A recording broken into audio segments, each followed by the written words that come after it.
Hello everyone, it's James. I hope you're having a wonderful summer.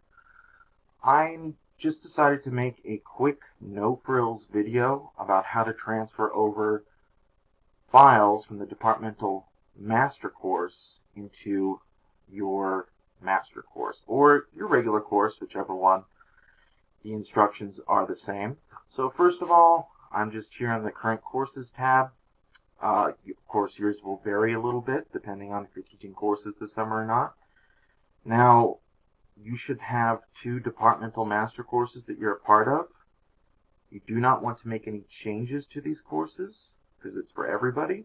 In fact, to copy the content over, you don't even need to click on them. So what I'm going to go ahead and do is use my master course.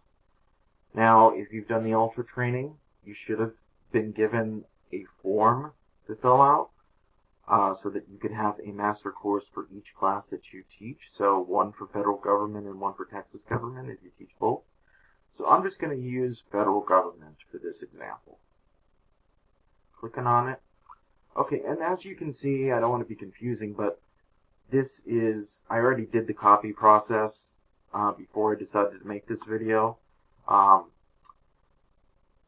I'm just going to go over it again for the purposes of showing you, of course, how to do this. So you want to click Copy Content. And let's see here. You should have a list of courses.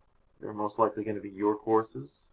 And as you scroll down, you should see Departmental Master Course for Federal Government and Departmental Master Course for Texas Government. So just depending on, of course, which one you want to choose. In this case, this is a federal government class, so I'm going to click that one. And you just click the little check mark and press Copy Selected Content.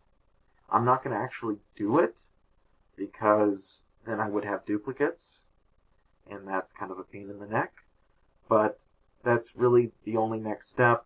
Now, you need to wait depending on the time of day, and when you decide to do this, you might need to wait an hour or so.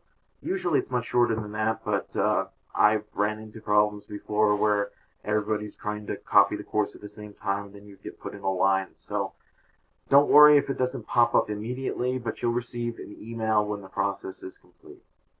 Okay, I hope that covered any questions you might have. If there's something in here that you need help on, or if something else comes up, I'm more than happy to help. My email address is jstep@epcc.edu. Okay, have a great day.